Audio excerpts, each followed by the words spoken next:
ஒரு நாள் எப்பொழுதும் போல் குரு தன் சீடர்களுக்கு பாடம் எடுத்துக் கொண்டிருந்தார். அப்பொழுது ஒரு கிளி அங்குமிங்கும் பறந்து கொண்டே இருந்தது. அதனால் சீடர்களின் கவனம் அந்த கிளியின் மேல் இருந்தது.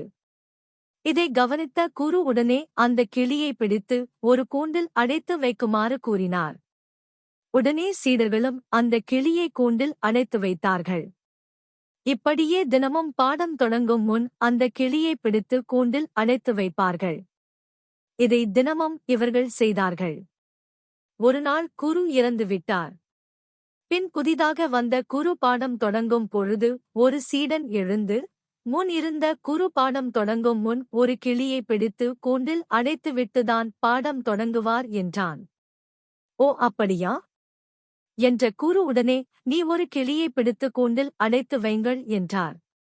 இது ஒரு வழக்கமாக மாறியது. கதையின் நீதி: நாம் எதை செய்தாலும் அதை நன்கு புரிந்து கொண்டு செய்ய வேண்டும். இதை திருவள்ளுவர் அழகாக கூறியுள்ளார் திருக்குறளில். எப்பொருள் யார் யார் வாய்க் கேட்பினும் அப்பொருள் மெய்ப்பொருள் காண்பது அறிவு. இதன் பொருள், எந்த ஒரு பொருள் குறித்து எவர் எதை சொன்னாலும் அதை அப்படியே நம்பி ஏற்றுக்கொள்ளாமல் உண்மை எது என்பதை ஆராய்ந்து செய்வதே அறிவாகும்.